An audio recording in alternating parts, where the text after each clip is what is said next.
Ang umaga sa palengke ng Tondo, isa sa pinakamalaking tradisyonal na palengke sa Maynila, ay tulad ng dati. Masikip, puno ng ingay ng tawaran, at ang kakaibang amoy ng sariwang gulay, pampalasa, at sariwang karne na pumupuno sa hangin. Nagbubukas ang mga tindero ng kanilang pwesto simula 5:05 ng umaga. Samantala, dumarating ang mga mamimili na may dalang komportableng bag pang shopping mula sa bahay. Sa pinakadulo ng kanlurang bahagi ng palengke ay nakatayo ang isang simpleng pwesto na kilala na ng marami, ang karneng baka ni Mang Ramon. Isang medyo kumupas na pulang tarpaulin ang nakasulat ang pangalan na yon sa malalaking letra. Sa loob ng ilang taon, naging suki ang pwesto ni Mang Ramon ng mga residente sa paligid dahil sa kalidad ng kanyang karne na itinuturing na laging sariwa at ang presyo ay medyo mas mura kumpara sa ibang tindero. Kilala si Mang Ramon bilang isang nasa edad na lalaki na humigit kumulang 50 taong gulang, medyo mataba, kayumanggi ang balat, at laging nakasuot ng luma at kulay abong apron. Ang kanyang ngiti ay palakaibigan at bawat mamimili na dumarating ay siguradong binabati niya ng kanyang paboritong linya. Gusto niyo ba ng sariwa, aling? Bagong katay kaninang madaling araw. Ngunit nang umagang iyon ay may kakaiba.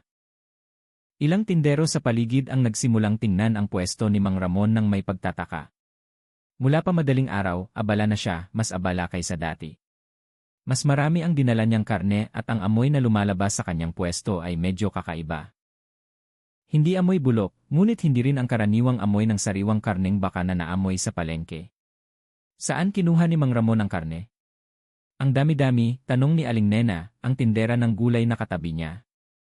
Ngumiti lang si Mang Ramon habang tinatimbang ang mga piraso ng karne. Biyaya, Aling. May karagdagang delivery mula sa labas ng bayan. Tumango lang si Aling Nena kahit na ganoon ay may kaba sa kanyang dibdib. Sa kanyang isip, hindi karaniwan na may tindero na makakakuha ng ganoon karaming stock ng karne sa ordinaryong araw. Karaniwang malaking stock ay dumarating lamang bago ang araw ng pista o katapusan ng linggo. Samantala, patuloy ang pagdating ng mga mamimili. Pinupuri nila ang karne na mukhang mas matingkad ang pula at malambot ang tekstura.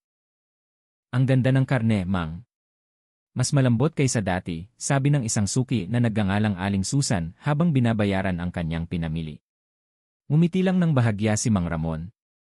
Aling. Ngayon may bago akong supplier, kaya mas dekalidad.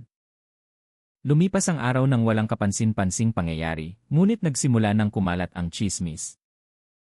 Isang parking attendant ng palengke na nagngangalang Tomo ang nagsabi na kinagabihan ay nakita niya si Mang Ramon na dumating sa palengke ng mas maaga kaysa dati, humigit kumulang 2:00 ng madaling araw, na may dalang ilang malalaking sako mula sa isang lumang asul na pickup. Akala ni Tomo ay frozen na karne yon. Ngunit matapos tingnan ng mas matagal, ang mga sako ay mukhang mabigat at hindi karaniwan. Nang kumalat ang tsismis sa ibang tindero, ang karaniwang masiglang kapaligiran ng palengke ay nagsimulang magbago ng bahagya. Nagsimulang magbulungan ang ilang tindero, naghuhulaan ang laman ng mga sako na dinala ni Mang Ramon. Ngunit, dahil kilala si Mang Ramon na mabait at bihirang magkaproblema, walang nangahas na magbintang ng kung ano-ano. Tanghali na at nagsimula ng lumipas ang mga tao sa palengke. Ngunit si Mang Ramon ay nanatili pa rin, nagbebenta ng natitirang paninda hanggang hapon. Habang nagsisimula ng magligpit ang lahat ng tindero, abala pa rin siya sa paglilinis ng mesa at maingat na pagpunas ng kanyang mga kutsilyo. Bago umuwi, huminto muna siya sandali sa likod ng kanyang pwesto, sa isang maliit na lugar na bihirang makita ng mga tao. May isang maliit na kubo na mukhang imbakan ng karagdagang karne. Sa loob ay naririnig ang tunog ng makina ng palamigan at isang mahinang kakaibang amoy. Tinitigan ni Mang Ramon ang pinto ng kubo ng ilang sandali at saka isinara ng mahigpit gamit ang isang bakal na susi. Bukas ng umaga ulit, bulong niya ng mahina bago umuwi ng mabibigat ang mga hakbang. Sa malayo, pinapanood ni Tomo ang parking attendant mula sa likod ng post ng ilaw. Naramdaman niya na mayroong mali. At sa kung anong kadahilanan, sinasabi ng kanyang instinct na bukas ng umaga sa Tondo ay hindi na magiging tulad ng araw na ito. Kinabukasan ng umaga, ang kapaligiran sa palengke ng Tondo ay masigla pa rin tulad ng dati. Ngunit para sa ilang tindero na nakarinig ng tsismis kagabi, ang kapaligiran ay medyo tensyonado. Ang ilan sa kanila ay tinitingnan ang pwesto ni Mang Ramon mula sa malayo ng may pagdududa. Kahit na nagpapanggap na abala sa pagtitinda, si Mang Ramon ay dumarating ng mas maaga kaysa dati. Humigit kumulang alas negatibo, 4 ng madaling araw, nakita na siyang nagbababa ng ilang malalaking sako mula sa kanyang asul na pickup. Sa ilalim ng malabong ilaw ng kabi-kabila ang post ng ilaw, inilipat niya ang mga sako sa maliit na kubo sa likod ng kanyang pwesto. Walang nangahas na lumapit, maliban kay Tomo, ang parking attendant na mula pa kagabi ay hindi makatulog dahil sa pagkausyoso. Mula sa likod ng puno malapit sa parking area, pinanood ni Tomo ang bawat galaw ni Mang Ramon. Nakita niya kung paano maingat na sinuri ni Mang Ramon ang bawat sako, at pagkatapos ay inilagay ang mga ito sa loob ng palamigan sa maliit na kubo. Pagkatapos mailagay ang lahat ng sako, isinara ni Mang Ramon ang bakal na pinto at nilock ito tulad kahapon. Ganitong oras abala na kaagad, bulong ni Tomo ng mahina habang kinamot ang ulo. Nagpasya siyang manatiling tahimik, ngunit lumalaki ang kanyang pagkausyoso. Habang papalapit ang umaga, nagsimulang dumating ang mga mamimili. Tulad kahapon, ang karne na ibinebenta ni Mang Ramon ay mukhang napakasariwa. Marami pang ang bagong customer ang nagsimulang dumating matapos marinig ang balita mula sa iba na ang karneng baka ni Mang Ramon ang pinakamalambot sa tondo. Ngunit si Aling Nena na ang pwesto ay katabi lang niya ay nagsimulang makaramdam ng kakaiba. Napansin niya ang paraan ng paghiwa ni Mang Ramon ng karne na mukhang iba kaysa dati. Karaniwang mabilis at maluwag ang paghiwa ni Mang Ramon, ngunit ngayon ang kanyang mga kamay ay mukhang mas maingat na parang may itinatago. Mang Ramon, ang karne mo ba ay medyo kakaiba ang kulay? Mas matingkad na pula kaysa dati, tanong ni Aling Nena nang may pagdududa. Lumingon si Mang Ramon at mumiti ng tipid. Oh, ito ay karne mula sa loob, Aling. Mas matingkad talaga ang kulay nito, ngunit mas masarap kung iluto. Tumango lang si Aling Nena kahit na lumalakas ang kanyang pagdududa. Nang hapon, matapos lumipas ang mga tao sa palengke, nagpasya siyang lapitan si Aling Susan, ang matagal ng suki ni Mang Ramon, sa tindahan ng kape malapit sa palengke. Aling, bumili ka ba kahapon ng karne kay Mang Ramon? Tanong ni Aling Nena habang humihigop ng kanyang kape. Aling, gusto ko pang ang bumili ulit ngayon. Ang lambot kasi ng karne. Gusto ng mga bata, sagot ni Aling Susan ng may ngiti. Pero hindi mo ba naramdaman na kakaiba ang lasa? Napatahimik sandali si Aling Susan. Kakaiba paano? Ewan ko, mahinang sabi ni Aling Nena. Pakiramdam ko lang hindi tulad ng dati ang karne. Mula sa kulay, mula sa amoy, may iba. Ang pag-uusap na yon ay nagpatahimik sa kapaligiran ng tindahan ng kape.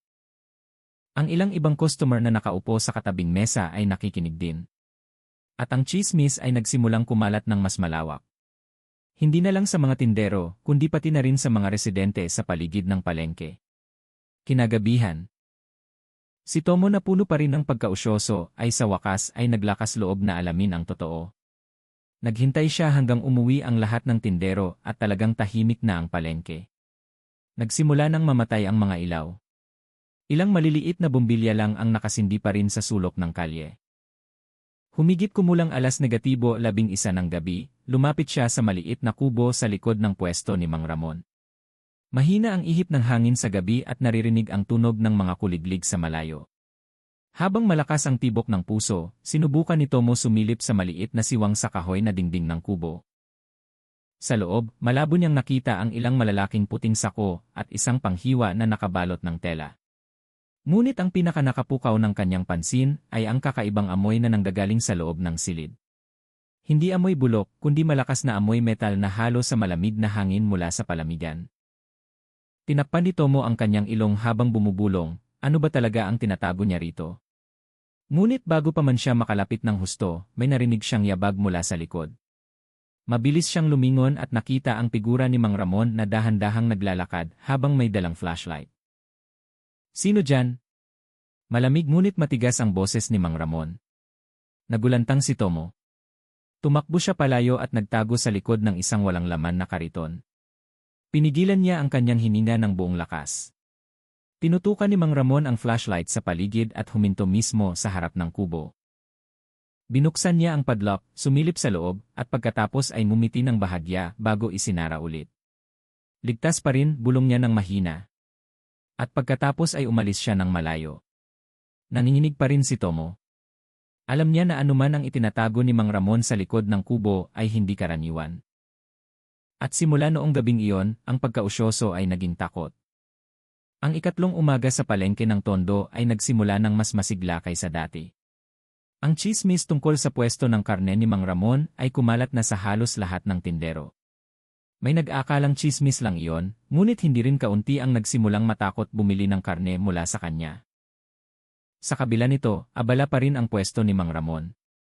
Mas dumami pa nga ang kanyang mga mamimili dahil karamihan ay naakit sa murang presyo at perpektong sariwang itsura ng karne. Ngunit sa likod ng kasiglahan na iyon, si Tomo, ang parking attendant na 2 gabi na ang nakalipas ay muntik ng mahuli habang sumisilip sa misteryosong kubo ni Mang Ramon ay nababalot pa rin ng kaba. Hindi niya makalimutan ang kakaibang amoy ng metal at ang kalmadong ngiti ni Mang Ramon na lalong nagpatayo ng balahibo niya. Naramdaman niya na may itinatago sa likod ng pagiging abala ng lalaki. Nang tanghali, nang tumaas na ang sikat ng araw at nagpapahinga na ang ilang tindero, naglakas loob si Tomo na ikwento ang kanyang nakita kay Aling Nena. Aling, sigurado ako na may kakaiba sa kubo sa likod ng pwesto ni Mang Ramon, sabi ni Tomo ng mahina habang tinitingnan ang paligid. Sinisiguro niya na walang nakakarinig. Tinitigan siya ni Aling Nena ng seryoso. Kakaiba paano, Tom? Nakita ko siyang madalas pumapasok doon sa gabi. May malalaking sako, panghiwa at amoy bakal. Hindi ko alam kung ano talaga yon. Napatahimik si Aling Nena. Baka. Ngunit hindi niya tinuloy ang pangungusap. Alam niya na ang pagbibintang ng walang ebidensya ay magdudulot lamang ng problema. Ganito na lang, Tom, mahina niyang sabi. Bukas ng umaga bago magbukas ang palengke, titignan natin ng magkasama. Pero huwag tayong magpapahuli. Kinagabihan, isinagawa ang plano. Eksaktong 3:00 ng madaling araw, pareho silang dumating sa palengke ng tahimik. Madilim ang kapaligiran. Ilaw lang mula sa tindahan ng kape sa dulo ng kalye ang nakasindi pa rin. Nagtago sila sa likod ng tumpok ng mga walang lamang kahon, naghihintay kay Mang Ramon. Hindi nagtagal, narinig ang tunog ng asul na pickup na papalapit. Ang ilaw nito ay tumagos sa manipis na ulap at mula sa sasakyan, bumaba si Mang Ramon ng mahinahon. Nakasuot siya ng makapal na jacket at guwantes, pagkatapos ay nagsimulang magbaba ng 2 malalaking puting sako mula sa likod.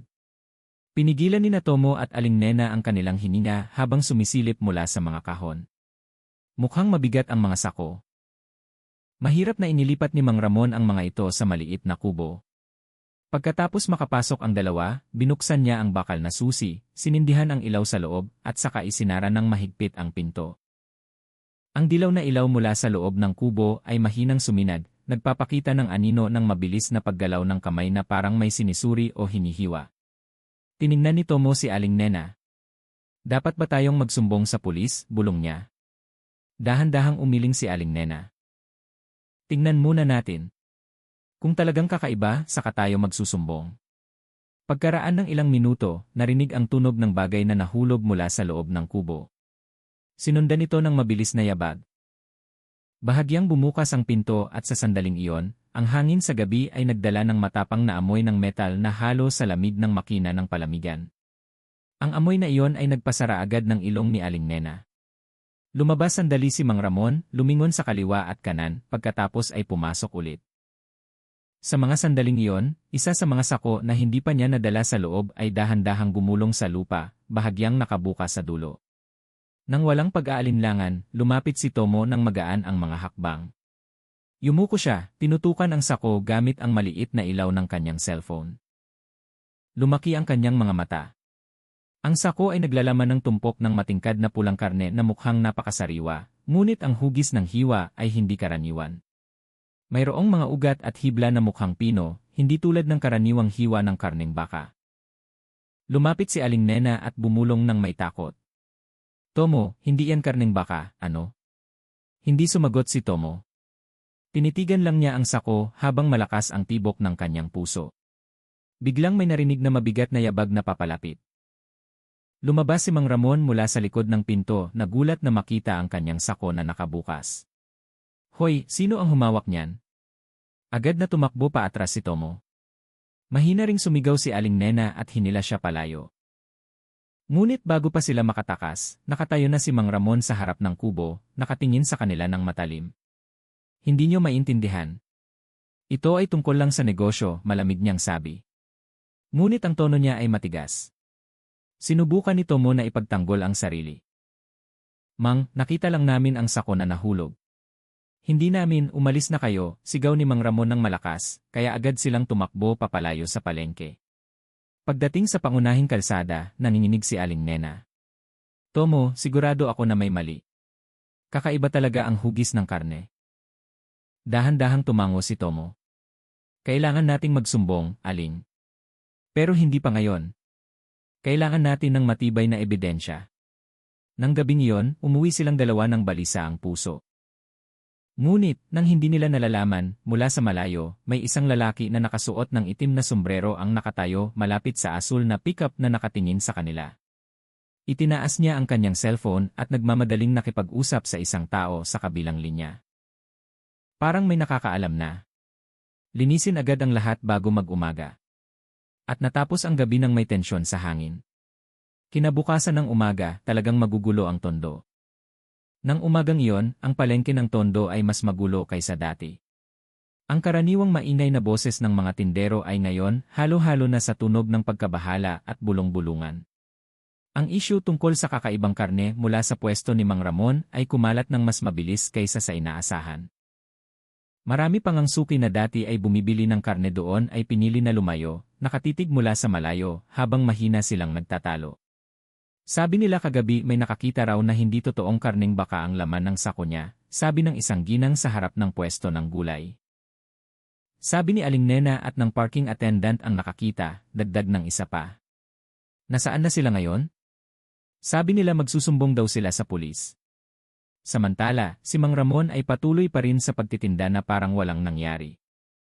Nakangiti pa rin siya ng palakaibigan, maingat pa rin nagtitimbang ng karne, at naglilingkod sa mga mamimili tulad ng dati. Ngunit para sa mga nakatingin ng mas malapit, may nagbago sa kanyang ekspresyon. Ang ngiti na iyon ay ngayon tensyonado at puno ng pag-ingat. Sa kabilang bahagi ng palengke, si Aling Nena at Tomo ay kausap si Mang Ben, isang security guard sa palengke na matagal nang nagtatrabaho doon. Mang, hindi kami gustong magbintang ng kung ano-ano, seryosong sabi ni Aling Nena. Pero nakita namin mismo na nakabukas ang sako at kakaiba ang hugis ng karne sa loob. Napakunot ang noo ni Mang Ben, kakaiba paano? Pino ang mga ugat, hindi karaniwang pula ang kulay, at iba rin ang amoy, dagdag ni Tomo. Malaki rin ang galit ni Mang Ramon nang malaman niyang nahulog ang sako. Para bang takot siyang malaman ang sikreto niya. Dahan-dahang tumango si Mang Ben at saka tumayo. Sige, Aling Nena. Tutulungan ko kayong tingnan. Pero kailangan nating mag-ingat, huwag tayong magdulot ng gulo muna. Kung sakaling nagkamali lang tayo, mahaba ang magiging usapan. Naglakad silang tatlo patungo sa pwesto ni Mang Ramon. Mula sa malayo, nakita ang lalaki na naglilingkod sa huling mamimili ng umagang iyon. Pagkaalis ng mamimili, magalang na lumapit si Mang Ben sa kanya. Magandang umaga, Mang Ramon. Pasensya na kung abala ko kayo sandali. Gusto ko lang suriin ang likod na bahagi. Sabi nila may kakaibang amoy kagabi. Tinitigan siya ni Mang Ramon sandali. Manipis ang kanyang ngiti, ngunit ang kanyang mga mata ay alerto. Kakaibang amoy? Siguro mula sa drainage, Mang. Maraming basura rito sa palengke. Umiti lang ng malamig si Mang Ben, siguro, pero kailangan ko pa ring tiyakin. Nang hindi na naghihintay ng pahintulot, lumakad siya sa likod ng pwesto. Kung saan nakatayo ang maliit na kubo. Pagkabukas ng pinto ng kubo, agad na lumabas ang malamig na hangin. Nakasindi pa rin ang makina ng palamigan sa loob. Doon ay may 3 malalaking sako, 2 nakasarang mahigpit, at isa ay bahagyang nakabukas. Lumapit si Mang Ben, at dahan-dahang binuksan ang dulo ng nakabukas na sako. Ang nakita lang ay mga piraso ng matingkad na pulang karne na maayos na nakabalot sa malinaw na plastik. Mula sa panlabas na anyo, mukha itong karaniwang karneng baka. Kahit na medyo matingkad ang kulay, naamoy niya na medyo mas matapang ang amoy ngunit hindi bulok. Mukha lang itong karaniwang karneng baka, Aling, sabi niya habang lumingon kay Aling Nena. Ngunit nagduda si Aling Nena. Pero kahapon iba ang hugis, Mang. Baka inalis na yung iba. Tumango si Mang Ben, kung ganoon, tawagin na lang natin ang mga otoridad para suriin nila ng maigi. Humigit kumulang 1 oras pagkatapos, 2 opisyal mula sa Kagawaran ng Kaayusan at Kalusugan ng Pagkain ng Maynila ang dumating sa palengke upang magsagawa ng inspeksyon. Nakasuot sila ng kulay abong uniforme at may dalang portable cooler at mabilis na test kit para sa karne. Ito ay standard na pagsusuri lang, mahinang sabi ng isa sa mga opisyal. Madalas kaming nakakakuha ng ulat tungkol sa mix na karne, kaya sinisiyasat muna namin ang nilalaman. Mukha pa ring kalmado si Mang Ramon. Tumulong siya sa pagbubukas ng mga sako ng karne at nagbigay ng ilang piraso para suriin. Ngunit habang isinasagawa ang pagsusuri, may nakita ang mga opisyal na nagpatahimik sa kanila. Sa pagitan ng mga piraso ng karaniwang karneng baka, mayroong isang maliit na piraso na may iba't ibang istruktura ng hibla. Mas maputla ang kulay nito at hindi karaniwan ang hugis ng hiwa para sa karneng baka. Tinignan ng unang opisyal ang kanyang kasamahan. Hindi ito karneng baka mula rito. Pero hindi ko rin masisiguro kung anong karne ito, sabi niya nang may pagkalito. Tinitigan ni Mang Ben si Mang Ramon nang may pagtataka. Mang, saan galing ito? Huminga lang ng mahina si Mang Ramon at pagkatapos ay maikling sumagot, mula sa supplier sa labas ng bayan, Mang. Hindi ko rin alam ang detalye. Nagbebenta lang ako. Biglang tumahimik ang palengke. Ang ibang tindero na kanina pa sumisilip ay nagsimulang magkumpulan. Ang ilang bagong mamimili na dumating ay dahan-dahang umatras. Hindi nangahas lumapit. Tinitigan ni Tomo si Aling Nena ng may tensyonadong ekspresyon. Tama, Aling, may mali. Nagpasya ang mga opisyal na kumpiskahin ang bahagi ng karne upang dalhin sa laboratorio ng departamento para sa mas malalim na pagsusuri. Hiniling din nila kay Mang Ramon na pumunta sa opisina ng departamento kinabukasan upang magbigay ng karagdagang impormasyon. Hindi tumanggi si Mang Ramon. Ngumiti lang siya ng malamig habang nililigpit ang kanyang pwesto. Sige, Mang. Wala akong tinatago.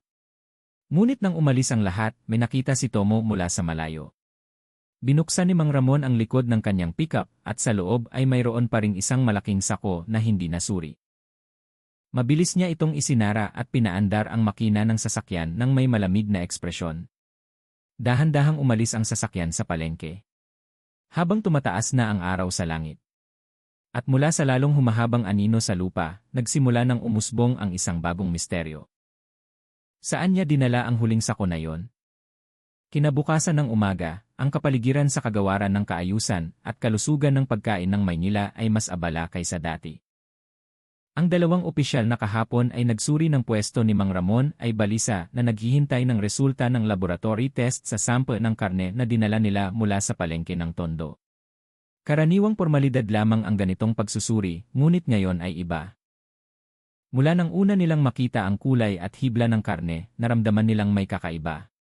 Sa laboratorio, isang food analyst na nagngangalang E. Salma ay kasalukuyang sinusuri ang resulta ng microscopic test. Nakatingin siya sa resulta nang nakakunot ang noo.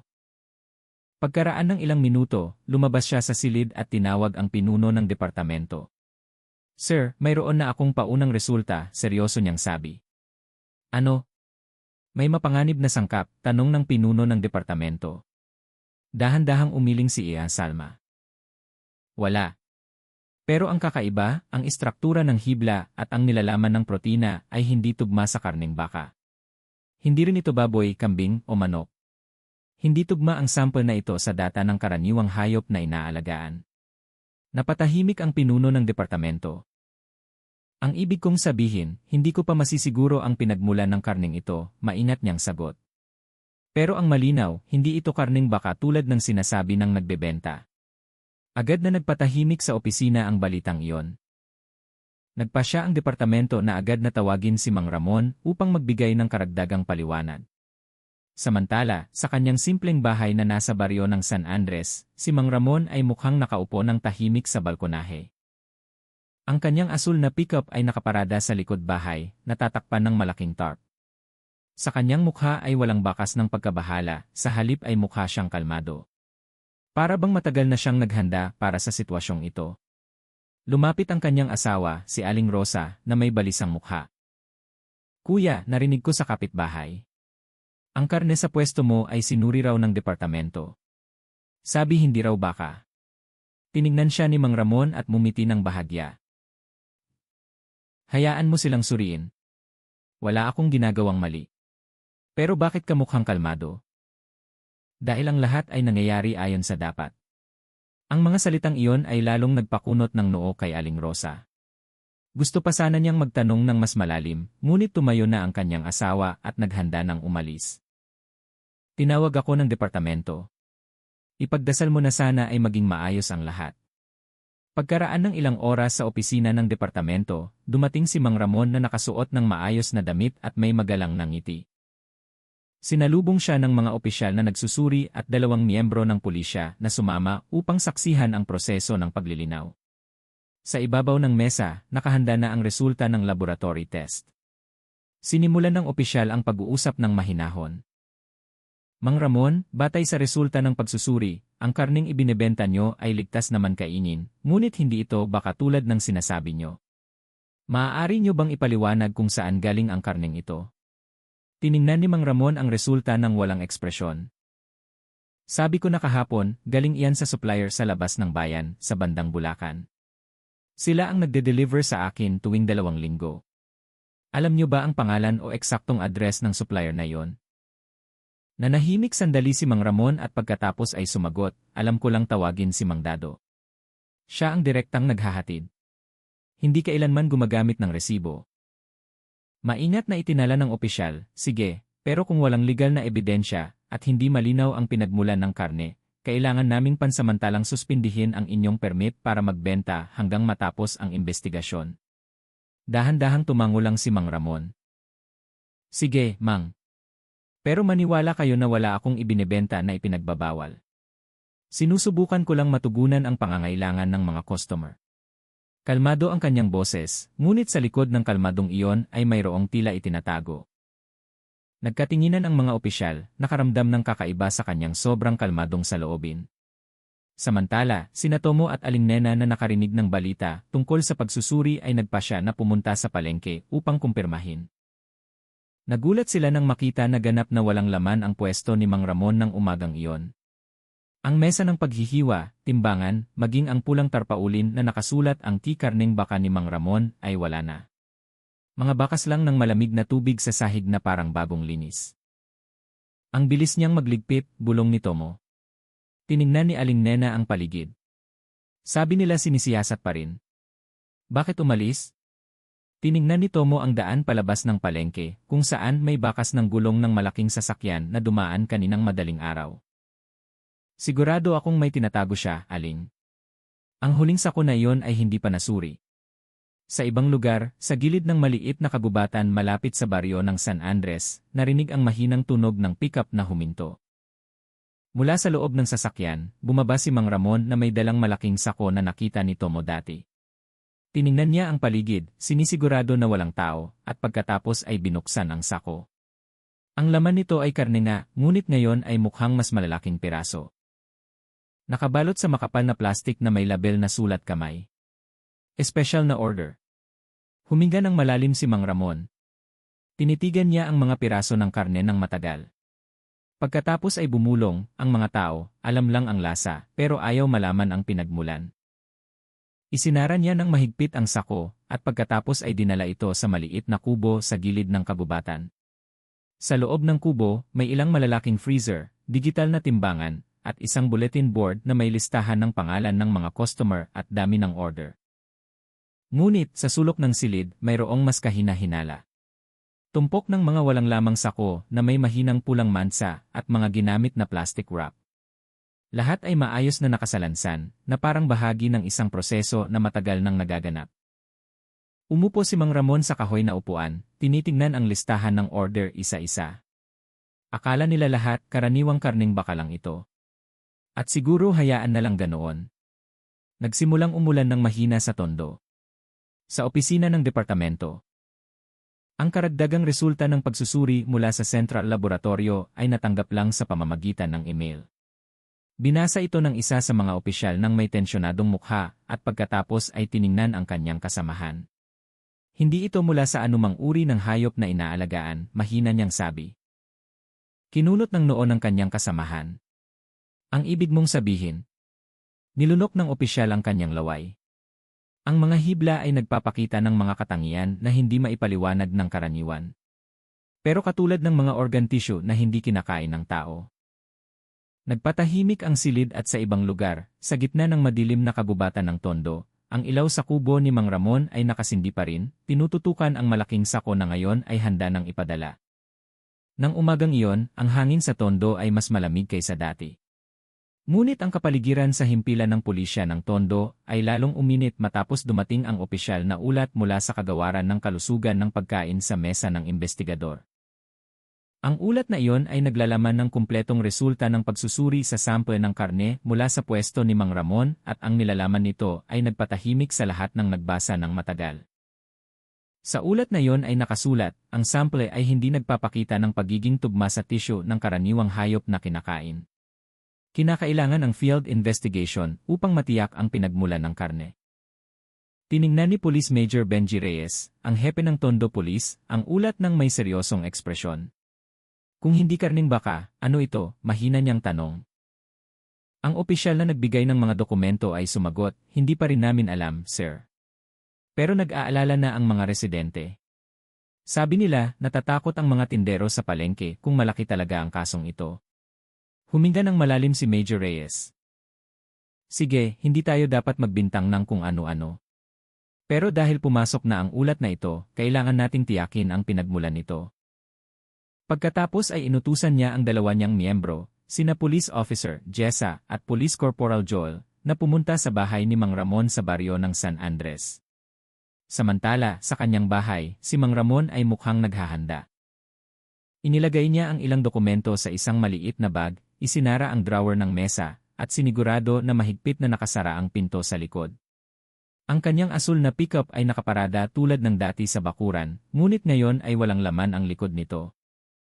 Tiningnan siya ng kanyang asawa, si Aling Rosa, mula sa pinto ng may pagkabahala. Kuya, parang malayo ang lakad mo. Umiti ng bahagya si Mang Ramon. Hindi, sandali lang. May lakad lang sa labas ng bayan. Anong lakad? May huling order lang na kailangan kong ihatid. Kalmado ang kanyang boses, ngunit malungkot ang tingin ng kanyang mga mata. Pagkatapos ay dahan-dahan niyang tinapik ang balikat ng kanyang asawa at lumakad patungo sa sasakyan. Hindi nagtagal pagkatapos niyon, dalawang sasakyan ng pulis ang huminto sa harap ng bahay. Si Police Officer Jessa ang unang bumaba at magalang na bumati. Magandang umaga, Aling. Kami po ay mula sa Tondo Police. Nasa bahay po ba si Mang Ramon? Mukhang kinakabahan si Aling Rosa. Kakaalis lang po, sir. Sabi niya po sa labas ng bayan. Saan sa labas ng bayan, Aling? Umiling siya. Hindi ko po sigurado. Bihira na po siyang magkwento tungkol sa trabaho niya nitong mga nakaraang araw. Nagkatinginan ang mga opisyal. Pagkatapos ay naglibot si Police Officer Jessa sa likod ng bahay at nakita ang bakas ng tumpok ng mga walang lamang sako at ang kakaibang amoy ng sariwang karne na naroon pa rin. Ngunit ang pinakanakapukaw ng kanilang pansin ay ang bakas ng gulong ng sasakyan na patungo sa maliit na kabubatan sa kanluran ng baryo. Nang hapon, nagsagawa ang pulisya, kasama ang mga opisyal ng baryo, ng paghahanap sa kabubatan na tinutukoy. Makipot at maputik ang daan patungo roon, napapalibutan ng matatangkad na puno ng teak at kawayan. Pagkatapos maglakad ng humigit kumulang 2 kilometro, nakita nila ang isang kahoy na kubo na mukhang bagong gamit. Ito ang lugar na sinasabi ng mga residente, sabi ng punong barangay na kasama sa grupo. Nagbigay ng senya si Major Reyes para mag-ingat ang lahat. Dahan-dahan silang lumapit at binuksan ang kubo na hindi nakasara. Pagkabukas ng pinto, agad na naramdaman ang malamig na hangin mula sa palamigan. Sa loob, nakita nila ang ilang malalaking kahon na naglalaman ng karne na maayos na nakabalot sa plastik, digital na timbangan, at talaan ng mga order. Lahat ay mukhang maayos at malinis. Na parang hindi ito lugar ng pagtataguan, kundi bahagi ng isang operasyon ng negosyo na matagal nang nagaganap. Sa ibabaw ng kahoy na mesa ay natagpuan ang isang makapal na notebook. Puno ang mga pahina nito ng malinis na sulat kamay na naglalaman ng listahan ng mga customer mula sa iba't ibang lungsod, Tondo, Bulacan, Pasig, maging Quezon City. Ngunit ang pinakanakapagtatahimik sa lahat ay ang huling kolum sa librong iyon. Espesyal na uri ng premium na karne, hindi nabanggit ang pinagmulan. Ito ay sapat na upang maging matibay na dahilan para sa karagdagang pagsusuri, matigas na sabi ni Major Reyes. Dadalhin natin ang lahat ng bagay na ito sa opisina. Sa ibang lugar, nakita ni Tomo at Aling Nena mula sa malayo ang parada ng mga sasakyan ng pulis na lumabas mula sa kabubatan. Siguradong may nakita na sila, mahinang sabi ni Aling Nena. Tiningnan siya ni Tomo ng seryoso. Sana lang hindi tulad ng iniisip ko. Nang gabing iyon sa interrogation room ng pulisya, ang resulta ng pagsusuri mula sa lokasyon ng kubo ay lalong nagpaduda sa mga investigador. Isang opisyal ang nakatagpo ng isang delivery receipt na nakasulat ang pangalan ng isang malaking customer sa Pasig, kumpleto sa dami ng order at petsa ng delivery. Ngunit sa bahagi ng pirma ng nagpadala ay nakasulat lang na Figi. Ito sigurado si Ramon, sabi ni Police Officer Jessa. At ito ay nagpapakita na matagal na siyang nagde-deliver. Tumango si Major Reyes. Bukas, makikipag-ugnayan tayo sa team mula sa lungsod. Kailangan nating malaman kung saan ipinapadala ang lahat ng karning ito. Samantala sa ibang lugar, sa tahimik na kalsada sa pagitan ng Tondo at Bulacan, ang asul na pickup ni Mang Ramon ay dahan-dahang bumibiyahe sa ilalim ng langit sa gabi. Mula sa kanyang upuan, tiningnan niya ang madilim na kalsada ng malungkot.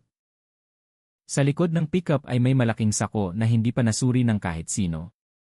Huminto siya sandali sa gilid ng kalsada, pinatay ang makina, at tiningnan ang sako ng matagal. Sobrang tagal na itong nangyayari pero gusto ko lang mabuhay, mahina niyang bulong. Narinig ang mahinang tunog ng kuliglig. Tiningnan niya ang langit at pagkatapos ay pinaandar ulit ang makina. Lumakad ang sasakyan patungo sa hindi malamang direksyon. At nang gabing iyon, umalingangbaw ang radyo ng pulisya. Ang target ay gumagalaw patungo sa kanluran, posibleng patungo sa lugar ng hangganan ng Bulacan. Mabilis na maghanda ang patrol team. Nagsimula na ang operasyon ng paghahanap at ang malaking sikreto ni Mang Ramon ay naghihintay na lang ng panahon upang mabunyag. Ang gabi sa hangganan ng Tondo at Bulacan ay tahimik. Malamig ang hangin mula sa mga kabundukan ng Sierra Madre, nagdadala ng amoy ng basang lupa at ang sabay-sabay na tunog ng mga kuliglig. Sa liko-likong at malabo na kalsada ng barangay, ang asul na pickup ni Mang Ramon ay dahan-dahang umusad. Para bang alam ng nagmamaneho ang bawat maliit na liko sa daan. Sa loob ng kabin, mukha ni Mang Ramon ay pagod. Ang kanyang mga kamay ay mahigpit na nakahawak sa manibela. Ang kanyang mga mata ay paminsan-minsan titingin sa rear view mirror. Sa likod ng pickup, ang huling sako na dala niya ay tahimik. Natatakpan ng madilim na tela at mahigpit na tali. Paminsan-minsan ay lumingon siya sa likod, na parang sinisigurado na walang gumagalaw sa loob. Isa na lang, mahina niyang bulong. Pagkatapos nito, tapos na. Samantala, sa himpilan ng pulisya ng Tondo, ang pinagsamang pangkat mula sa pulisya, at ang unit ng investigasyon ng Bulacan ay nakahanda na. Mabilis na isinagawa ang koordinasyon matapos matukoy ng patrol report ang paggalaw ng asul na pickup patungo sa Hilagang Kanluran. Si Major Benji Reyes mismo ang namuno sa paghahanap ng gabing iyon.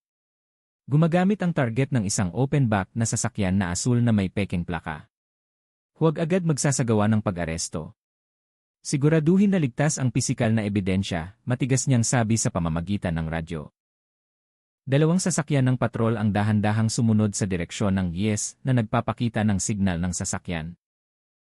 Batay sa ulat ng residente, huminto sandali ang sasakyan malapit sa isang abandonadong bodega, hindi kalayuan sa maliit na kabubatan ng TIC. Ang parehong lugar kung saan ilang araw na ang nakalipas ay narinig ng mga residente ang tunog ng makina sa gabi. Humigit kumulang alas -11 ng gabi, huminto sa wakas ang asul na pickup sa harap ng isang lumang gusali na may dingding na galvanized iron. Mula sa loob ay narinig ang yabag ni Mang Ramon na nagbababa ng malaking sako. Binuksan niya ang pinto ng bodega gamit ang isang maliit na susi, pumasok sa loob, at pagkatapos ay sinindihan ang ilaw. Sa silid na iyon ay may ilang malalaking metal na mesa, mga freezer, at panghiwa ng karne na pang-industriya. Lahat ay maayos na nakasalansan. Para bang ang lugar na iyon ay hindi lang simpleng bodega ng imbakan, kundi sentro ng pag-impake ng karne na matagal nang nagpapatakbo. Ibinaba ni Mang Ramon ang kanyang sako, binuksan ng bahagya, at pagkatapos ay huminga ng malalim. Sa harap niya ay may ilang mga kahon ng palamigan na handa ng ipadala na may label na sulat kamay, Premium Order, Pasig, Quezon City, Taguig. Lahat ay handa na, mahina niyang sabi. Isa na lang ang delivery. Ngunit bago pa niya maisara muli ang sako, narinig ang tunog ng makina ng sasakyan na papalapit mula sa labas. Ang ilaw ng patrol car ay tumagos sa siwang ng dingding ng bodega. Mang Ramon, pulis ito, huwag kang gagalaw. Nagulantang si Mang Ramon. Agad niyang pinatay ang ilaw ng bodega at nagtago sa likod ng malaking mesa. Narinig ang tunog ng yabag ng sapatos sa labas, sinamahan ng sigaw ng babala. Gusto lang naming suriin, huwag kang susubukan tumakas. Ngunit, sa halip na sumuko, tumakbo si Mang Ramon sa likod na pinto ng bodega, dala ang maliit na bag na kanina pa niya itinago sa kabin ng sasakyan. Sandali siyang lumingon sa sako na hindi pa nasara, at pagkatapos ay mabilis na lumabas sa makipot na daan patungo sa kabubatan. Pumasok ang mga pulis sa bodega ilang segundo pagkatapos. Agad nilang sinindihan ang flashlight at nakita ang silid na puno ng kagamitan sa pag-impake ng karne at mga kahon ng palamigan na aktibo pa rin. Sa ibabaw ng isa sa mga mesa, nakita nila ang malaking sako na bahagyang nakabukas. Lumapit si Major Reyes, tinutukan ang sako. Ang laman nito ay mga piraso ng karne na maayos na nakabalot, ngunit sa ilang bahagi ay may istruktura na lubhang iba sa karneng baka. Agad na minarkahan ng forensic laboratory technician na kasama sa operasyon ang lokasyon. Hindi ito karaniwang katayan, sir, sabi ng isa sa mga opisyal. Ang lugar na ito ay inihanda na parang isang maliit na pabrika. Tumango si Major Reyes. Kolektahin ang lahat ng ebidensya. Hanapin natin siya bago siya mawala ng bakas. Samantala, sa gitna ng madilim na kabubatan ng teak sa likod ng bodega, tumakbo si Mang Ramon ng walang direksyon. Hinihingal siya, dumaloy ang pawis sa kanyang mukha. Lumingon siya sa likod. Nakita na ang ilaw ng flashlight ng pulis sa malayo. Mabilis na papalapit. Sa pagitan ng kanyang paghingal, bumulong siya ng mapait. Gusto ko lang magbenta ng karne. Hindi ko alam na ganito ang kahihinatnan. Biglang huminto ang kanyang mga hakbang. Sa harap niya, natapos ang daanan sa isang maliit na bangin. Tumayo siya ng tahimik. Nakatingin sa madilim na bangin sa ibaba. Lalong lumalapit ang boses ng mga opisyal. Mang Ramon, sumuko ka na. Hindi ka namin sasaktan, pero kailangan mong ipaliwanag ang lahat. Dahan-dahan siyang lumingon, tinitingnan ang papalapit na flashlight. Sa kanyang mukha ay may manipis na ngiti, hindi ngiti ng kaluwagan, kundi parang isang tao na sa wakas ay tinatanggap ang katotohanan na matagal niyang itinago. Hindi niyo maintindihan, mahina niyang sabi. Ginawa ko ang lahat ng ito hindi para gumawa ng masama. Ipinagpatuloy ko lang ang sinimulan ng mga nauna sa akin. Huminto ang mga pulis ilang metro mula sa kanya, sinusubukang pakalmahin ang sitwasyon. Mang Ramon, maaari nating pag-usapan ito sa opisina, pero mangyaring sumama ka sa amin ng kalmado. Huminga ng malalim si Mang Ramon. Tinignan niya ang bangin sa ibaba, at pagkatapos ay tiningnan muli ang mga opisyal sa harap niya. Sige, sasama ako. Pero bago yon, kailangan niyong malaman na ang karne na yon ay hindi mula sa bihira na hayop, hindi rin ito mapanganib. Karne lang na hindi dapat ibinebenta. Ang mga salitang iyon ay nagpakatinginan sa mga opisyal ng may pagkalito. Bago pa man sila makapagtanong ng mas malalim, dahan-dahang ibinaba ni Mang Ramon ang kanyang maliit na bag at sumuko ng walang laban.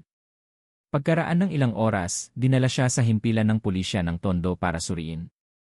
Sa interrogation room, kalmado ang kanyang mukha. Walang bakas ng takot, tanging pagkapagod. Nang tanungin tungkol sa pinagmula ng premium na karne na yon, sumagot siya ng mga salita na nagpatahimik sa buong silid. Ang karne na iyon ay matagal nang ginawa ng isang malaking grupo ng supplier. Maliit lang akong tagabenta. Akala niyo ba ako ang may-ari?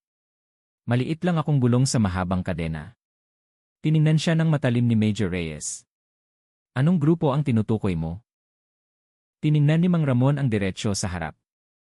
Kung magsalita ako ngayon, maraming tao sa labas ang mawawalan ng hanap buhay. Pero kung mananahimik ako, hindi niyo malalaman kung gaano kalawak ang pagkalat nito. Tensyonado ang kapaligiran sa interrogation room. Maingat na itinala ng pulisya ang lahat ng pag-amin na yon. Ngunit isang bagay ang malinaw, anuman ang ibinebenta ni Mang Ramon ay hindi lang simpleng karneng baka, at may malaking network sa likod nito. Nang gabing iyon, nagsimulang kumalat ang balita sa lokal na media. Pulis, dinakip ang misteryosong nagbebenta ng karne sa Tondo. Pinaghihinala ang sangkot sa hindi opisyal na network ng supplier. Ngunit hindi pa alam ng publiko. Ang kasong ito ay simula pa lang at sa bagong bukas na dokumento sa mesa ng investigador ay nakasulat ang isang tala. Susunod na target, supplier na may inisyal na I na nagpapatakbo sa Bulacan. Matapos ang pag-aresto kay Mang Ramon, malaki ang nagbago sa himpilan ng pulisya ng Tondo. Ang kaso na sa simula ay inakala lang na paglabag sa distribusyon ng karne ay lumawak ngayon upang maging isang malaking investigasyon. Bawat pahayag na lumabas sa bibig ni Mang Ramon ng gabing iyon ay naging piraso ng palaisipan na nagbunyag ng isang bagong tabing tungkol sa misteryosong network ng supplier na nagpapatakbo sa rehiyon ng Luzon. Kinabukasan ng umaga, nagsagawa si Major Benji Reyes ng isang closed-door meeting kasama ang pinagsamang pangkat ng investigasyon mula sa SID Tondo at Bulacan. Sa mesa ng pulong ay nakalatag ang isang malaking mapa na nagmamarka ng ilang mahahalagang punto, ang bodega sa San Andres, ang ruta ng paghahatid patungo sa Pasig, at isang pulang punto sa gilid ng Bulacan na nakasulat sa malalaking letra na AE. Mayroon na tayong paunang pahiwatig, sabi ni Major Benji habang tinitingnan ang mapa. Batay sa pag-amin ni Ramon, lahat ng karne na ibinebenta niya ay nanggaling sa isang malaking supplier na kilala sa pangalang Daroy. Kailangan nating hanapin kung sino ang nasa likod ng inisyal na iyon. Binanggit ba ni Ramon ang totoong pangalan ng taong iyon, sir? Tanong ng isa sa mga investigador. Umiling si Major Benji. Hindi pa. Sabi lang niya, si Daroy ay isang tao na may malawak na network at bawat paghahatid ay ginagawa sa gabi ng walang direktang pagpupulong. Samantala, sa selda, nakaupo si Mang Ramon ng tahimik sa bakal na upuan. Walang laman ang kanyang tingin sa sahig, habang ang kanyang isip ay mukhang malayo. Alam niya na matutuklasan ng pulisya si Daroy, maaga o huli, ngunit alam din niya na may malaking panganib kung mabubunyag ang sikreto na iyon. Isang investigador ang dumating na may dalang tasa ng kape at umupo sa harap niya. Mang Ramon, kung gusto mong tulungan kami, matutulungan ka rin namin. Pero kailangan naming malaman kung sino talaga si Daroy. Nanahimik sandali si Mang Ramon at pagkatapos ay mahina niyang sinabi, ang pangalan niya ay Dario. Dati siyang tindero ng karne, pero simula 2 taon na ang nakalipas, lumipat siya sa Bulacan at nagbukas ng isang bagong processing facility. Sabi niya legal daw. Pero alam ko na hindi lahat ng ipinapadala niya ay mula sa opisyal na pinagmulan. Mabilis na itinala ng investigador ang bawat salita na lumabas. Kaya, lahat ng karne na ibinebenta niyo ay mula kay Dario. Tagabenta lang ako. Bawat linggo, nagpapadala siya ng stock sa pamamagitan ng kanyang mga tauhan. Hindi ko kailanman alam kung saan galing ang karne. Huminga ng malalim si Mang Ramon at pagkatapos ay tiningnan ang investigador ng may pagod na mga mata. Kung gusto ninyong hanapin si Dario, hanapin siya malapit sa lumang pamilihan ng hayop sa Bulacan. Mayroong malaking gusali doon na laging sarado. Mula sa labas, mukha itong bodega ng pataba, pero sa loob ay mayroong malaking freezer. Ang pahiwatig na iyon ay naging turning point sa investigasyon. Kinabukasan ng gabi, agad na nagsagawa ang pinagsamang pangkat ng pulisya mula sa Tondo at Bulacan ng field investigation sa lokasyon na nabanggit. Gumamit sila ng mga sasakyan na walang marka, nagkunwari bilang mga logistic officer sa maliit na kalsada patungo sa bodega na nabanggit. Ang hangin ay malambot at tahimik. Ang malaking gusali na may dingding na galvanized aeron ay nakatayo sa gitna ng taniman ng saging at matataas na damo. Mahigpit na nakasara ang gate, ngunit sa loob ay narinig ang mahinang tunog ng makina na umiikot, katulad ng tunog ng generator ng palamigan. Panatilihin muna nating obserbahan, huwag padalos-dalos. Utos ni Major Benji sa pamamagitan ng radyo. Mula sa malayo, ang isa sa mga miyembro ng team na may SLR camera ay nag-zoom in at kinunan ng larawan ang isang itim na pickup na bagong pasok sa lugar ng bodega. Ang likod nito ay may malalaking kahon na may logo ng kumpanya ng pagkain, ngunit walang opisyal na label ng delivery. Peke ang plaka ng sasakyan na yon, sir, sabi ng isa pang miyembro matapos suriin ang data. Ibig sabihin, ito ang sentro, matigas na sagot ni Major Benji. Hihintayin natin ang tamang oras para pumasok. Papalapit na ang hating gabi, narinig nila ang tunog ng sasakyan na lumabas sa bodega na may dalang ilang malalaking kahon patungo sa pangunahing kalsada ng Bulacan. Agad na sumunod ang pulisya mula sa ligtas na distansya. Tumagal ang biyahe ng humigit kumulang 1 oras hanggang sa huminto sa wakas ang sasakyan sa isang tahimik na palengke ng karne sa gabi. Mula sa bintana ng sasakyan, nakita ng mga opisyal ang isang lalaki na malaki ang katawan na bumaba mula sa sasakyan at nakipag-usap sa 2 iba pa. Kahit na saglit lang nakita, agad na kinilala ni Mang Ramon na nanonood mula sa surveillance camera sa himpilan ng pulisya ang figura na yon. Siya yan, mahina niyang sabi habang tinuturo ang screen. Si Dario yan. Kinabukasan ng umaga, agad na kumilos ang pulisya. Inilabas ang warrant of search. Ni-raid ng pinagsamang pangkat ng pulisya sa Bulacan ang malaking bodega sa Bulacan sa presensya ng mga opisyal ng barangay. Pagkabukas ng malaking pinto ng bodega, agad na lumabas ang malamig na hangin.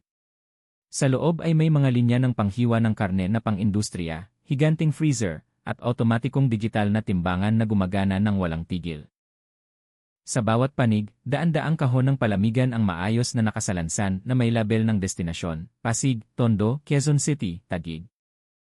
Ngunit ang pinakanakakagulat ay ang mga dokumento ng delivery na nagpapakita na ang operasyon na ito ay nagaganap na ng higit sa 2 taon at kinasasangkutan ng maraming partido mula sa supplier, taga-benta, hanggang sa naghahatid sa pagitan ng mga lungsod. Lahat ng talaan ng delivery na ito ay hindi nakarehistro sa kagawaran ng agrikultura, sabi ng isa sa mga investigador. Ibig sabihin, ang lahat ng distribusyon ay ginawa sa labas ng opisyal na ruta. Hindi nagtagal pagkatapos nyon, si Dario ay naaresto ng walang laban sa kanyang bahay na hindi kalayuan sa lokasyon. Nang dalhin sa himpilan ng pulisya, mukha siyang kalmado. Umiti pa nga ng bahagya sa interrogation. Maikling sabi niya, akala nyo ba krimen ito? Sinusunod ko lang ang pangangailangan ng pamilihan. Maraming tindero ang nangangailangan ng mabilis, mura, at walang abalang supply. Alam nila na ang aking produkto ay hindi mula sa opisyal na ruta, pero binibili pa rin nila. Tiningnan siya ng matalim ni Major Benji. Alam mo ba na maaari itong magdulot ng panganib sa maraming tao? Ngumiti si Dario. Wala silang pakialam kung saan galing basta mukhang maganda at masarap. Ang mga salitang iyon ay nagpatahimik sa silid. Lahat ng nakarinig ay naintindihan. Ang kasong ito ay hindi lang tungkol sa batas, kundi pati na rin sa moralidad at kamalayan ng publiko. Agad na kumalat ang balita ng pag-aresto kay Dario sa buong rehiyon ng Luzon. Nagulantang ang publiko. Maraming maliliit na tindero sa palengke ang nagsimulang suriin muli ang kanilang supply. Nag-aalala kung sakaling matagal na nilang ibinebenta ang karne mula sa parehong pinagmulan. Ngunit sa likod ng lahat ng iyon, may nakita pa ring nakakagulat ang mga investigador. Sa isa sa mga dokumento ni Dario, mayroong pangalan ng isang malaking kumpanya sa Pampanga na nakatala bilang kasosyo sa distribusyon. At sa pinakababang talaan ng delivery ay nakasulat ang isang malabong linya, espesyal na delivery, Code C Tondo, Code E Bulacan, Code E Pasig na pinamamahalaan ng Central Coordinator. Ang kasong ito ay malinaw na hindi pa tapos. Nahaharap ngayon ang pulisya sa isang bagay na mas malaki kaysa sa paunang hinala. Isang malawak na black market distribution network na matagal nang nagtatago sa likod ng negosyo ng maliliit na tao. At isang bagay ang nagsimulang lumabas ng malinaw. Si Mang Ramon ay hindi ang pangunahing salarin, kundi isang maliit na bahagi lamang ng isang sistema na mas komplikado at mapanganib. Matapos ang malawakang paghahalughog sa Bulacan, opisyal nang tumaas ang antas ng investigasyon sa kaso ng misteryosong karne. Ang matitinding ebidensya ay nagpakita na si Dario ay isa lamang intermedyaryo ng isang mas malaking network at ang sentro ng kontrol nito ay pinaghihinalaang nasa Pampanga, isang malaking lungsod kung saan nagtatagpo ang trapiko ng logistik ng Luzon. Nang umagang iyon sa pulong pangkape ng Pampanga Police, seryoso ang kapaligiran. Sa mahabang mesa ay nakalatag ang isang malaking mapa ng Luzon na may mga pulang linya na nag-ugnay sa Tondo, Bulacan, Pasig, hanggang Pampanga. Sa dulo ng mapa, isang makapal na punto na may markang iinay ang naging sentro ng atensyon. Si Major Benji Reyes na ngayon ay nakikipagtulungan sa pangkat mula sa Regional Police ng Central Luzon ay nakatayo sa harap ng projector screen. Sa likod niya ay nakalatag ang data ng transaksyon mula sa mga nakumpiskang dokumento ni Dario. Nasuri na namin ang 62 delivery invoices, matigas na sabi ni Major Benji. Karamihan ay patungo sa Pampanga, sa isang kumpanya na nagngangalang Lumina Prime Food Supply. Ang kumpanyang ito ay rehistrado bilang isang opisyal na distributor, ngunit walang talaan ng pagbili ng raw materials mula sa anumang breeder. Isang investigador ang sumingit, ibig sabihin, malaki ang posibilidad na ginagamit ang kumpanyang iyon bilang cover, sir. Tumango si Major Benji. Tama. At ayon sa ulat ng Intel, ang may-ari nito ay isang nagngangalang Lucas Tan. Kilala bilang isang malaking negosyante sa import ng karne. Ngunit walang ulat na nag-import siya ng karne sa loob ng 2 taon. Lahat ng tingin ay nakatuon sa pangalang iyon. Si Lucas o madalas na tinatawag na Leo ay kilala sa mundo ng negosyo ng pagkain bilang isang misteryoso, ngunit maimpluwensyang tao. Bihira siyang lumabas sa publiko, ngunit ang kanyang kumpanya ay nakatala na may malaking bodega sa Tugu Industrial Estate ng North Pampanga. Nang hapon, lumakad ang pangkat ng investigasyon patungo sa Pampanga. Ang biyahe ay tumagal ng 3 oras na dumaan sa abalang highway na puno ng mga truck at logistic vehicle. Pagpasok sa industrial estate, sinalubong sila ng mga hanay ng malalaking bodega na may kumikinang na mga karatula ng kumpanya sa ilalim ng hapon na sikat ng araw. Ngunit, isang gusali ang mukhang iba. Ang bodega na nakasulat ang Lumina Prime Food Supply ay tahimik at walang gaanong aktibidad. Sarado ang pinto sa harap, ngunit sa likod na bahagi ay may ilang refrigerated trucks ang lumalabas at pumapasok ng walang opisyal na marka ng kumpanya. Hindi tayo makakapasok agad ng walang permiso mula sa Regional Police, sabi ng isa sa mga miyembro. Tama, sagot ni Major Benji. Ngayong gabi, obserbahan muna natin ang kanilang aktibidad. Kung talagang may iligal na operasyon sa loob, bukas ng umaga, magsasagawa tayo ng full raid. Nang dumating ang gabi, isinagawa ang surveillance mula sa isang unmarked car. Mula sa likod ng madilim na bintana, kinukunan ni police officer, Jessa ng larawan ang bawat sasakyan na lumalabas at pumapasok sa bodega. Ang plaka na ito ay pareho sa ginamit sa Bulacan, sir, sabi niya. Ibig sabihin, ito ang pangunahing ruta ng distribusyon. Humigit kumulang alas -11 ng gabi, dumating ang 2 malalaking truck at huminto sa harap ng bodega. Ilang tao ang bumaba, nakasuot ng logistic worker vests, at pagkatapos ay inilipat ang malalaking kahon na may label na premium products sa loob. Mula sa malayo, narinig ang tunog ng malalaking makina ng freezer na patuloy na gumagana.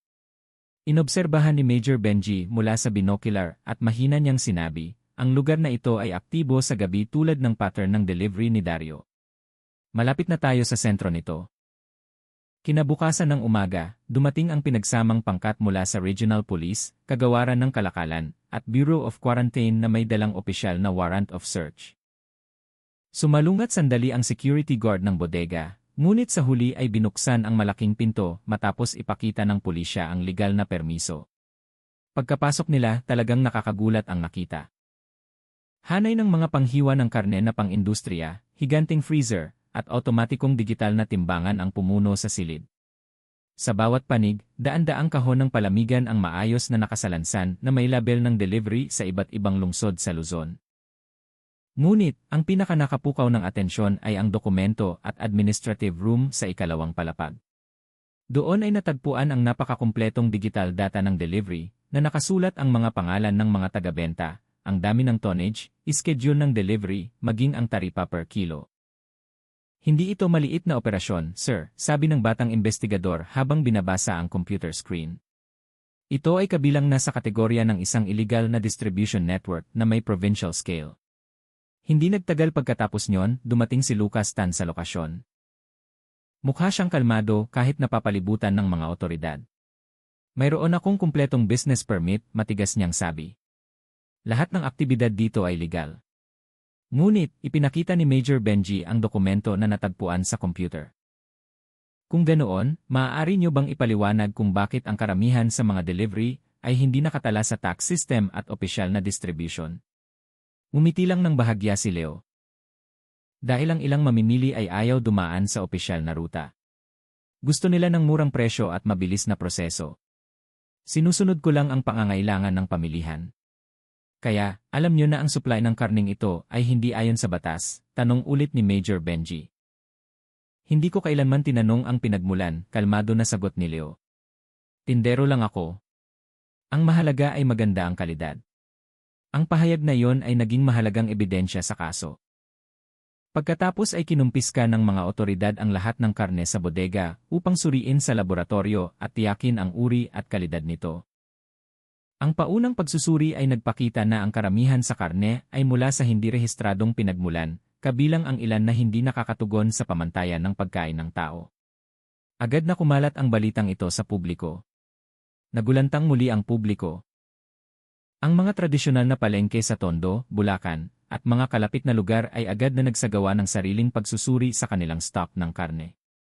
Maraming maliliit na tindero ang nagulat nang malaman na ang produkto na kanilang ibinebenta sa loob ng mahabang panahon ay mula sa parehong network. Nang hapon, sa interrogation room ng Regional Police. Sa wakas ay nagsimulang magsalita si Lucas matapos ang ilang oras na pananahimik. Hindi ako ang utak nito, mahina niyang sabi. Mayroong isang tao sa itaas ko.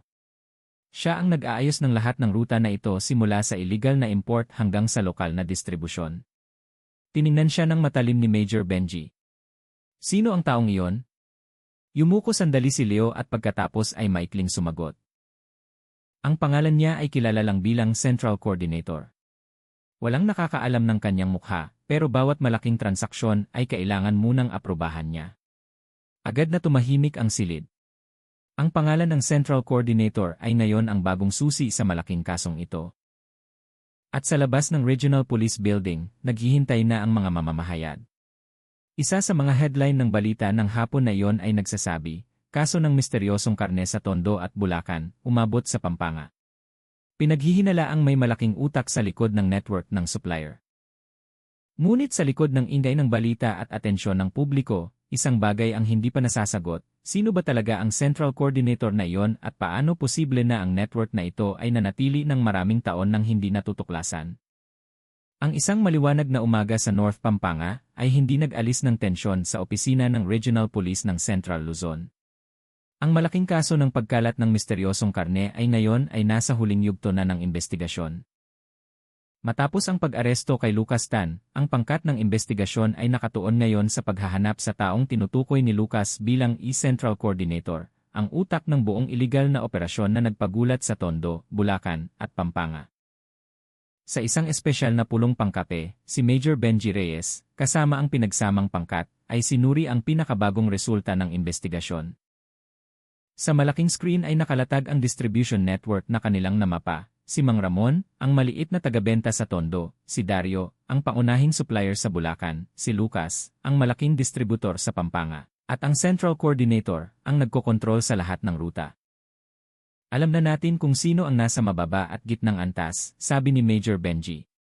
Ngayon, kailangan nating malaman kung sino ang nag-aayos ng lahat mula sa itaas. Ang taong ito ay siguradong may malaking impluensya. Isang batang investigador ang nagpakita ng data ng transaksyon sa pananalapi na matagumpay na natukoy mula sa account ni Lucas. Mayroong regular na daloy ng pera bawat linggo sa account ng isang kumpanyang nagngangalang Central Agri Supply sa Makati.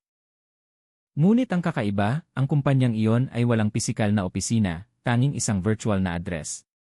Napakunot ang noo ni Major Benji. Virtual address, ibig sabihin, fictitious na kumpanya.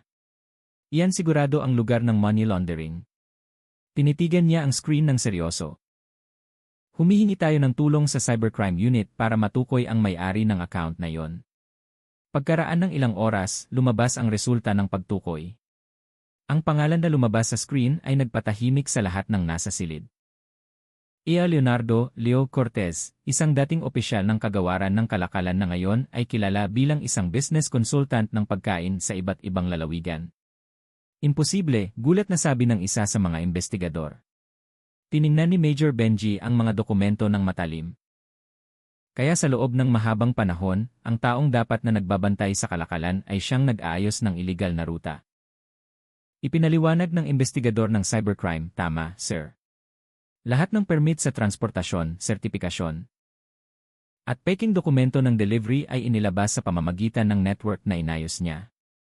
Maging ang administrative system sa departamento ay ginamit upang i-validate ang illegal na data upang magmukhang lehitimo.